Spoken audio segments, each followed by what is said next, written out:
दोस्तों, दोगलापन है वो अमेरिका का खत्म होने का नाम नहीं ले रहा।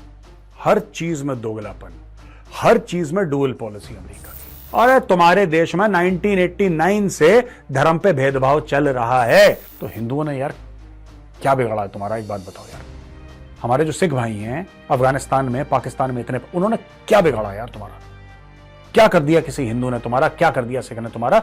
हम तुमसे ये नहीं कह रहे कि तुम ले लो हिंदू और सिखों को। हम ये अमेरिका को नहीं कह रहे कि भाईजान आप ले लो हिंदू और सिखों को। हम कह रहे हैं हम ले लेते हैं, तुम्हें उसमें भी खुजली है। जय हिंद दोस्तों, मैं हूं मेजर गौरव आर्य और आप देख रहे हैं द चाणक्य डायलॉग्स। इस वीडियो को लाइक करिए, हमारे चैनल को सब्सक्राइब करिए, बेल आइकन दबाना बिल्कुल भी मत भूलिएगा। दोस्तों, दोगलापन है वो अमेरिका का खत्म होने का नाम नहीं ले रहा। हर चीज में दोगलापन, हर चीज में डुअल पॉलिसी अमेरिका की। एक उदाहरण देता हूं, फिर मुद्दे पे आऊंगा, लेकिन ये उदाहरण जरूरी है। अमेरिका जाता है 7 समुंदर पार, ओसामा बिन लादेन को ठोक देता है और कहता है हमने ठोक दिया। हमने ठोक दिया क्योंकि हमारा गुनहगार था। इसने प्लानिंग करी थी 9/11 की, 3000 अमेरिकियों को मारने की प्लानिंग इसी ने करी, फंडिंग इसी ने करी, ठोक दिया, आतंकवादी है। लोगों ने बोला वाह क्या देश है, देखो इसको कहते हैं लीडरशिप। अच्छा, कनाडा में निज्जर मर जाता है, उसका कोई प्रूफ नहीं है कि निज्जर को भारत ने मरवाया, भारत सरकार ने मरवाया, कोई प्रूफ नहीं है और आज तक नहीं दे पाया जस्टिन ट्रूडो, प्रधानमंत्री कनाडा, आज तक। लेकिन ये जितने भी गोरे मुल्क हैं, भारत को इसके ऊपर इन्वेस्टिगेशन करना चाहिए। आप किसी दूसरे देश में घुस के आप नहीं, पाकिस्तान दूसरा देश नहीं था, पाकिस्तान अमेरिका का हिस्सा है। तुम इराक घुस गए, तुमने इराक पूरा बर्बाद कर दिया, तुमने सद्दाम को फांसी लगवा दी। सद्दाम का क्या लेना देना 9/11 से? 9/11 से सद्दाम हुसैन का क्या लेना देना? दोस्तों, ये मैं पुराने एग्जांपल आपको क्यों बता रहा हूं। अभी जैसे सीएए की हम बात करते हैं, ठीक है, सिटीजनशिप अमेंडमेंट एक्ट। तो जिसको नहीं पता है वो इसके बारे में बकवास कर रहा है, और जिसको पता है भैया वो भी बकवास कर रहा है इसके बारे में। जबरदस्त बकवास चल रही है सीएए के मामले में। और ये क्या बकवास है दोस्तों? बकवास ये है कि अमेरिका कहता है कि जो सीएए है उसका मतलब सिर्फ ये नहीं है कि भारत, जो अफगानिस्तान, पाकिस्तान और बांग्लादेश की माइनॉरिटी हैं, यानी कि वहां पे नॉन मुस्लिम्स हैं, गैर मुसलमान हैं, उनको भारत की सिटीजनशिप देना चाह रहा है। सिर्फ ये बात नहीं है, वो जानबूझ के, यानी कि अमेरिका लांछन लगा रहा है भारत पे, तोहमत लगा रहा है कि जानबूझ के ये मुसलमानों के खिलाफ है, मुसलमानों को सीएए से बाहर रखा जा रहा है। अब मैं अमेरिका की पोल खोलता हूं, ये देखिए दोस्तों, ये अमेरिका के डायलॉग हैं साहब। पहले तो द प्रॉब्लमैटिक सीएए, ये कौन कहता है? सुनिए, US commission on international religious freedom. The problematic CAA यानी कि जो परेशानी से भरा हुआ जो सीएए है, establishes a religious requirement for asylum seekers in India fleeing neighbouring countries. उसकी एक रिलीजियस रिक्वायरमेंट है, यानी कि आपने धर्म को बीच में डाल दिया भैया, है तो आपने दिल तोड़ दिया। धर्म को बीच में आप कैसे डाल सकते हैं? आप किसी और चीज को बीच में डालें, धर्म को आप कैसे बीच में डाल सकते हैं? तो इसका जवाब यह है कि अमेरिका में भी सीएए है, और आज से नहीं, बहुत टाइम से। दोस्तों, आज अमेरिकन सीएए की बात करते हैं कि अमेरिका ने किस तरीके से बिल्कुल सीएए जैसा कानून अमेरिका में, आज की तारीख में जब मैं रिकॉर्ड कर रहा हूं, अमेरिका में वो लागू है।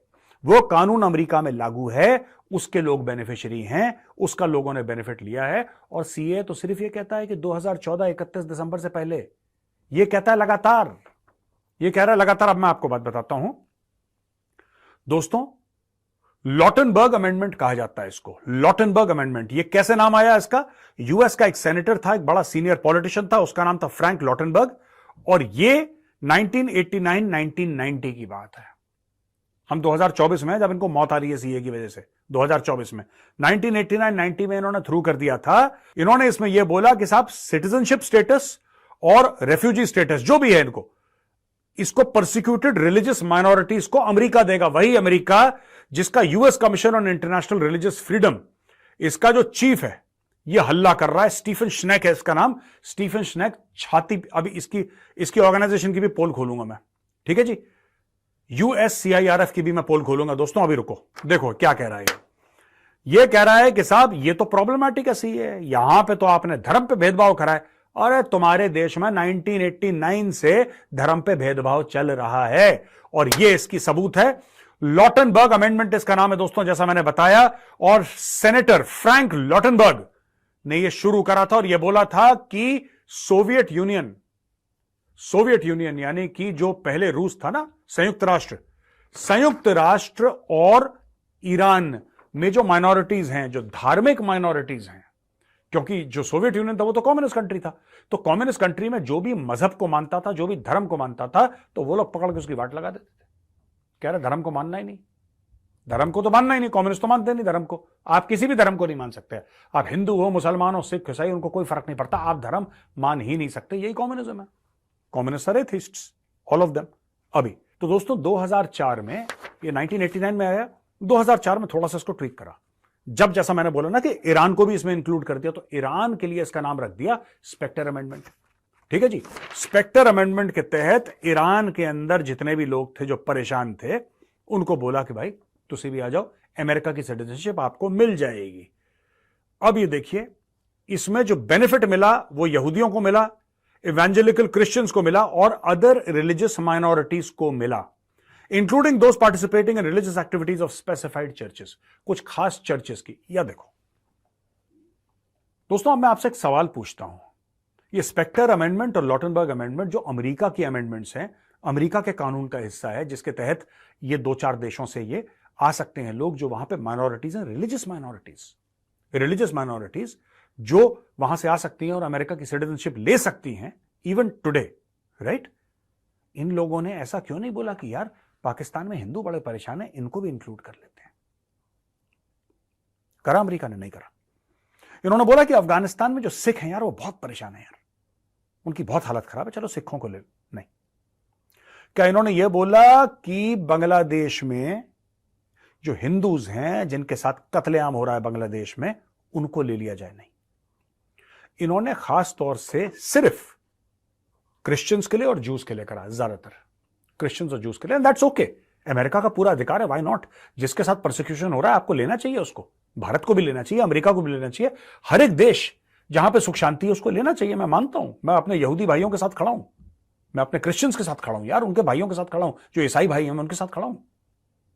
लेकिन ये देखिए, ये पार्शियलिटी होती है दोस्तों। 1989 से आपने ये गेम चला रखा है अमेरिका में कि अगर आप ईसाई हैं, अगर आप यहूदी हैं तो आप आ जाइए।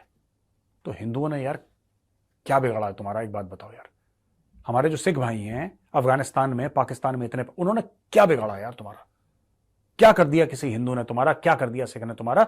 हम तुमसे ये नहीं कह रहे कि तुम ले लो हिंदू और सिखों को, हम ये अमेरिका को नहीं कह रहे कि भाईजान आप ले लो हिंदू और सिखों को, हम कह रहे हैं हम ले लेते हैं, तुम्हें उसमें भी खुजली है, वो भी तुम्हें, मतलब जिसको कहता है ना फूटी आंख नहीं सुहाता, उसमें भी तुम कीड़े डाल रहे हो। ये देखो,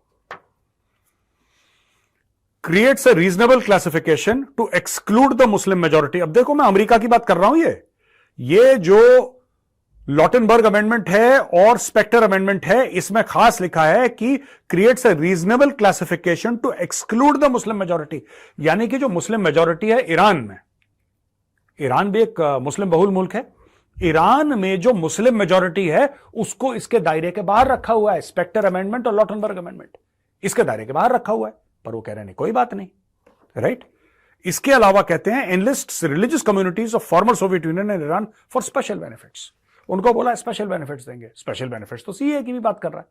सीए जो वो क्या कहता है? सीए कहता है कि भारत की जो आपको अगर नागरिकता चाहिए तो हो सकता है कि आपको 11-12 साल लग जाएं, लेकिन अगर आप सीए के थ्रू आते हैं, जो कि 2014 के पहले यहां पे लोग आ रखे हैं, ऑलरेडी रेफ्यूजीज हैं, उनका 5 साल में कर, यही तो बात कह रहे हैं लोग।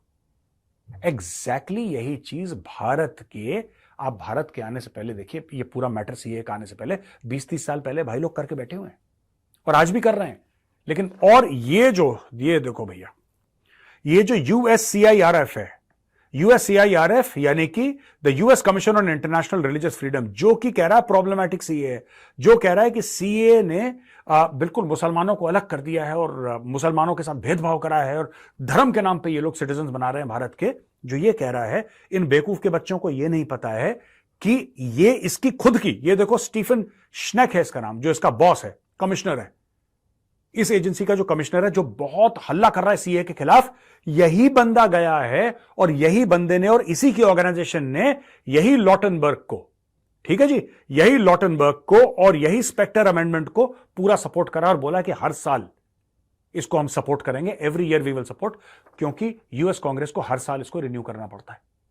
और रिन्यू होती आ रही है 1989 से भाई, 1989 से लगातार रिन्यू हो रही है। और सारे लोग जो हिंदुओं के लिए मना कर रहे हैं ना कि हिंदुओं को क्यों ला रहे हो पाकिस्तान से, सिखों को क्यों ला रहे हो अफगानिस्तान से, हिंदुओं को फिर तुम बांग्लादेश से क्यों, ये जो कह रहे हैं ना कि बौद्ध हैं, जैन हैं, पारसी हैं, इनको क्यों ला रहे हो, ये खुद ला रहे हैं। और दोस्तों अमेरिका यही बात कह रहा है। अमेरिका ये कह रहा है कि ईरान जो है वो तो मुस्लिम देश है, और अगर वो मुस्लिम देश है ईरान, तो वहां पे ईरानी कैसे कह सकते हैं कि मुसलमान पे मुसलमान जोर जबरदस्ती कर रहा है, उसको टॉर्चर कर रहा है, ये कैसे कह सकते हैं, ये तो मानते ही नहीं। ये अमेरिकन ने बोला है। अब यही चीज खुद बोलने के बाद, इतने सालों के बाद यही चीज ये भारत को बोल रहे हैं। ठीक है जी। ये फ्रैंक लॉटनबर्ग कौन था? Son of Jewish immigrants from Poland and Soviet Union, served as US senator for 5 terms, 5 term के लिए यूएस सेनेटर सर्व करा है ये, and longest serving senator from New Jersey, champion the amendment despite facing challenges ने करा है। Support and recognition by US CIRF, यही मैंने आपको बात बताई दोस्तों। ये United Nation commission on international religious freedom, जिसका ये स्टीफन श्नेक जिसका हेड है, इन लोगों ने लॉटनबर्ग स्पेक्टर अमेंडमेंट्स को चैंपियन करा। ये सबसे बड़े उसके हामी थे, ये सबसे बड़े, ये ऑर्गेनाइजेशन सबसे कह रही थी नहीं होना चाहिए, होना चाहिए, लाओ वहां से ईसाइयों को, बड़े परेशान हो रहे हैं वहां पे, ईसाइयों को लाओ, यहूदियों को लाओ, सब बड़े परेशान हो रहे हैं। इन्होंने ही हल्ला करके ये करवाया। जो अभी हमें मना कर रहे हैं खुद कर चुके हैं पहले, और आज से नहीं दोस्तों, 30 साल से लगातार के लगातार यही करते चले आ रहे हैं। ये देखिए, US CIRF highlighted the vital lifeline it provides to persecuted religious minorities. Hi hi hi भाई साहब, इतनी मुनाफकत देख के मेरे दिल में अजीब जैसे गैस बनती है, और यहां ऊपर आके लगती है ना छाती में, मेरे भी गैस बन रही है पेट में, और ऊपर आ रही है, छाती पे लग रही है। एग्जैक्टली सीए, और सीए से भी ज्यादा, सीए तो कुछ भी नहीं है इसके सामने, ज्यादा। सीए तो कट ऑफ डेट देता है ना, सीए ये बोलता है कि भाई कट ऑफ डेट है 2014 माफ कीजिएगा, उसके पहले जो भारत में आए हैं, सीए उसकी बात करता है 31 दिसंबर 2014। ये तो कह रहे हैं कि इन परपेचुइटी, कल का बंदा आ जाओ, मुस्लिम्स को नहीं लेंगे। ये अमेरिका भी कह रहा है मुस्लिम्स को नहीं लेंगे। ये देखिए, as of current date Lautenberg amendment requires annual renewal by Congress. अब देखो भैया, मैं आपसे एक बात पूछना चाहता हूं यार, क्या ये अमेरिका का दोगलापन है कि नहीं, आप बताओ, और कमेंट में लिखो दोगलापन है कि नहीं है।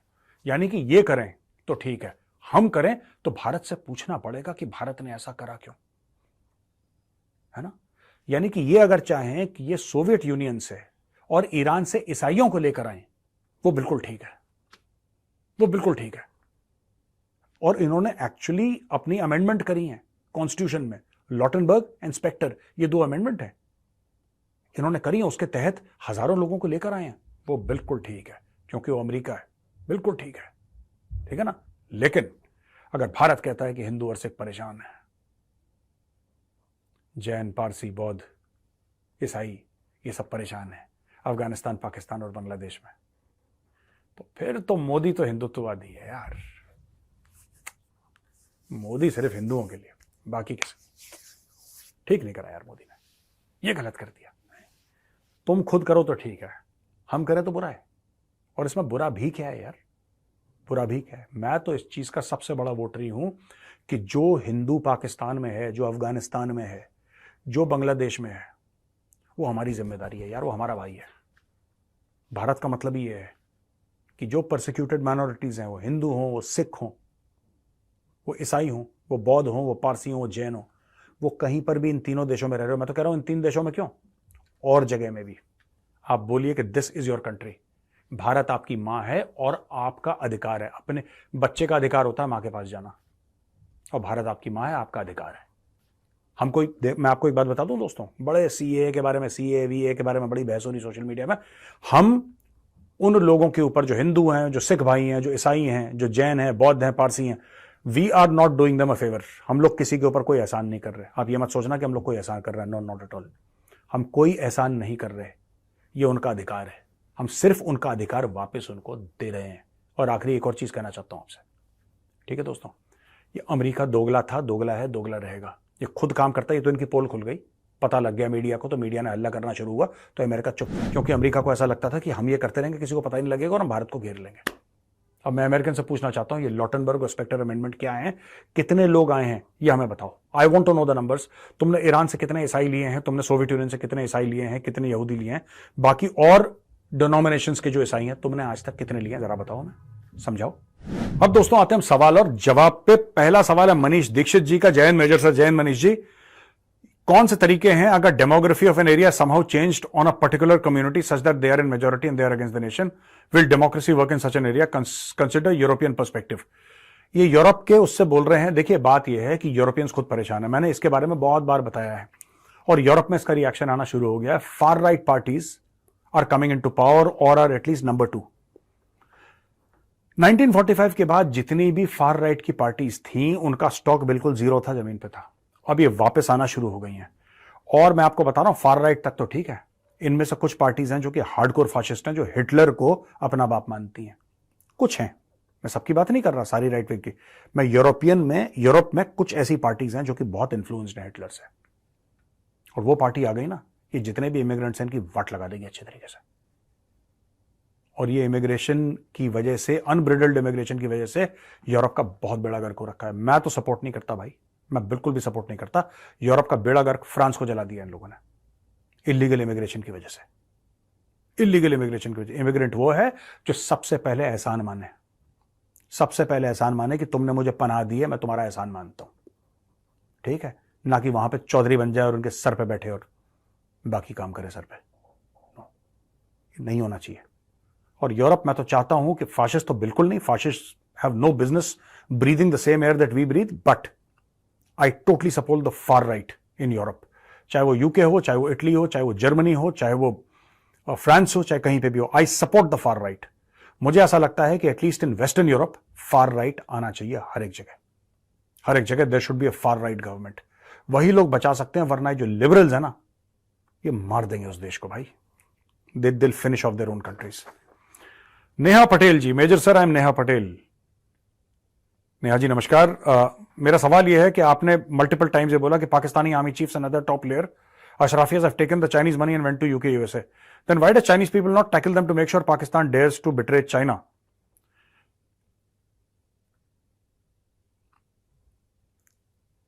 अच्छा, इनका ये कह रही हैं कि आपने कई बार ये बोला है कि पाकिस्तान के जो आर्मी चीफ और बाकी जो बड़े सीनियर लोग हैं, ये चाइना का पैसा लेके भाग जाते हैं यूके, यूएसए। फिर चाइनीज पीपल इनको टैकल क्यों नहीं करते? नहीं, आपने नेहा जी, आपने 2 सवाल पूछे, मैं आप समझ नहीं पाई। इसका मतलब मैंने जो समझाया, चाइना को वो पैसा वापस नहीं चाहिए। आप पहले समझिए चाइना क्या कर रहा है। आपको क्या लगता है चाइना को पाकिस्तान को जो लोन दिए हैं चाइना ने, क्या चाइना को वापस चाहिए? या श्रीलंका को जो पैसे दिए चाइना को वापस चाहिए? चाइना को वापस नहीं चाहिए मैम, चाइना को वापस नहीं चाहिए वो पैसे। अब आप बोलेंगे ये कैसा कंट्री है जो पैसा देता है फिर कहता है अरबों डॉलर वापस नहीं चाहिए? चाइना को पाकिस्तान के पैसे नहीं चाहिए, चाइना को पूरा पाकिस्तान चाहिए। एक गेम थोड़ा सा अलग है, समझने की जरूरत है। चाइना ने पैसे दिए पाकिस्तान को, पाकिस्तानियों ने पैसे खा लिए। चाइना को पता है खाएंगे, चाइना फिर भी देता है। उसको पता है इनके आर्मी चीफ और इनके जर्नल चोर हैं, इनके ब्यूरोक्रेट चोर हैं, इनके जज चोर हैं, उनको सब पता है। ये जानते हुए चाइना उनको मोटे पैसे देता है। क्यों? अब आप बोलेंगे क्यों? जब उसको पता है चोरी हो जाएंगे, वो चाहता है चोरी हो जाए। क्यों? अब मैं आपको उदाहरण देता हूं। चाइना 100 मिलियन देता है किसी प्रोजेक्ट के लिए पाकिस्तान को, 100 मिलियन का प्रोजेक्ट लगाता है। 100 मिलियन में से 40-50 मिलियन ये जर्नल इनके खा जाते हैं। बचे 50 मिलियन भी 2-3 लोग और मिलकर बांट लेते हैं और कुछ सड़क बन जाती है हल्की फुल्की सी, राइट? अब इसमें चाइना का क्या फायदा? चाइना का यह फायदा है मैडम कि जो 100 मिलियन चाइना ने दिए थे, वो तो 100 मिलियन के 100 मिलियन पूरा कर्जा चढ़ गया, पूरा का पूरा कर्जा चढ़ गया पाकिस्तान के ऊपर।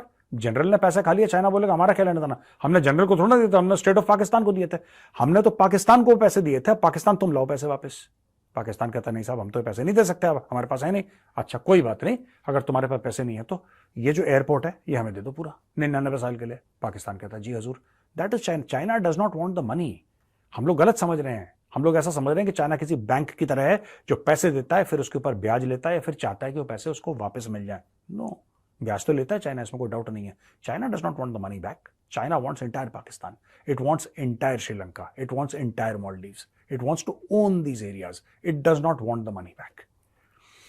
नेहा जी, आपका दूसरा सवाल है कि इंडिया के पास कोई टेक्नोलॉजी है आयरन डोम जैसी which can stop incoming rain of missiles?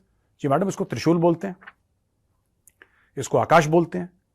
Akash missile systems अभी हमारे डिप्लॉयमेंट पे हैं। हमने S-400 मिसाइल ली हैं, हमारे पास और भी चीजें हैं, लेकिन these are the latest technologies that India has. India is getting more and more. Iron Dome थोड़ा सा अलग है, लेकिन फिर हमारे थ्रेट्स बनस्पत इजराइल के अलग हैं. इजराइल के आसपास कोई न्यूक्लियर पावर नहीं है. इजराइल के आसपास इनफैक्ट कोई प्रोफेशनल आर्मी भी नहीं है. जितने भी अरब स्टेट्स हैं आसपास who are bordering Israel, they don't have a professional army. Israel is the only in the neighbourhood in that place. Israel is the only country that has a professional army. आपको क्या लगता है Lebanon की professional army है, ये Egypt की है, Jordan की है? No no, it's only state of Israel. तो इजराइल के चैलेंजेस कुछ और हैं. उनके चैलेंजेस ज्यादातर टेररिज्म के हैं, कन्वेंशनल भी हैं, मैं मना नहीं कर रहा. 67 का वॉर हुआ, 73 का वॉर हुआ, दीज आर कन्वेंशनल चैलेंजेस. लेकिन आज की तारीख में उनका टेररिज्म को लेकर ज्यादा है. तो उनकी रिक्वायरमेंट अलग है, हमारी अलग है. We have for our requirement we have good amount of weaponry, but we need more. Air defence is a field in which we really need to do very serious work.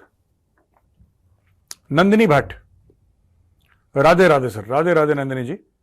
मैं ये समझ नहीं पा रही कि आजकल क्यों सारी foreign countries statement internal matters of India के बारे में स्टेटमेंट दे रहे हैं, despite India always mentioning not to talk. ये देखिए ऐसा होता है नंदिनी जी कि